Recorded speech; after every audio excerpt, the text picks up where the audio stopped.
പ്രിയ പ്രേക്ഷകർക്ക് സീരിയൽ ന്യൂസിലേക്ക് സ്വാഗതം. കൂടുതൽ സീരിയൽ ന്യൂസുകൾ അതിവേഗം ലഭിക്കുന്നതിന് ഈ ചാനൽ സബ്സ്ക്രൈബ് ചെയ്യുക. ബെൽ ഐക്കൺ മറക്കാതെ ക്ലിക്ക് ചെയ്യുക. വീഡിയോ ഇഷ്ടമായി എങ്കിൽ ലൈക്ക് ചെയ്യാൻ മറക്കരുത്. അഞ്ജലിയെ പറ്റി ഒരു വിവരവും ലഭിക്കാത്തതിനെ തുടർന്ന് ആകെ തകർന്നു പോയിരിക്കുകയാണ് ഇപ്പോൾ മനു.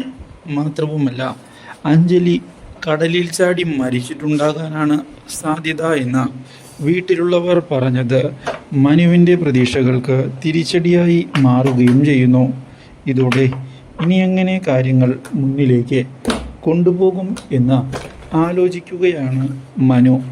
ആലോചിച്ചിട്ട് ഒരു എത്തും പിടിയും കിട്ടുന്നില്ലല്ലോ ദൈവമേ എന്ന ചോദ്യവും മുമ്പിൽ ബാക്കിയാവുകയാണ്. പക്ഷേ പ്രതീക്ഷ കൈവിടാൻ തയ്യാറാകാതെ മുന്നിലേക്ക് പോകുന്ന മനു ഇതേ തുടർന്ന് വീണ്ടും കാര്യങ്ങൾ അന്വേഷിച്ച് പോകുമ്പോഴാണ് ഹോസ്പിറ്റലിൽ അവളുണ്ട് എന്നുള്ള കാര്യം അറിയാനിടയാകുന്നത്. ഇതോടെ അഞ്ജലിയെ ചെന്ന് കാണുന്ന മനു അഞ്ജലിയെ കെട്ടിപ്പിടിച്ചിരിക്കുകയാണ്.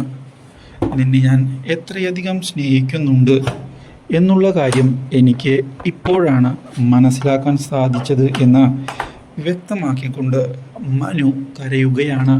അപ്രതീക്ഷിതമായ ഈ കാഴ്ച ഞെട്ടിച്ച് കളഞ്ഞിരിക്കുകയാണ് അഞ്ജലിയെ. മാത്രവുമല്ല, ഇതേ തുടർന്ന് അഞ്ജലിയെ വീട്ടിലേക്ക് വിളിക്കുന്ന മനു അഞ്ജലിയോട് തൻ്റെ ജീവിതത്തിൽ ഉണ്ടാകണമെന്നും പിരിയാൻ താല്പര്യം ഇല്ല എന്നും അറിയിക്കുന്നു. ഈ കാര്യം അഞ്ജലിയെ വളരെയധികം സന്തോഷിപ്പിച്ചിരിക്കുകയാണ്. മാത്രവുമല്ല, ഇതേ തുടർന്ന് മനു പ്രകാശിനെ ചെന്ന് കണ്ട് പ്രകാശിനെ കൈവച്ചിരിക്കുകയാണ്.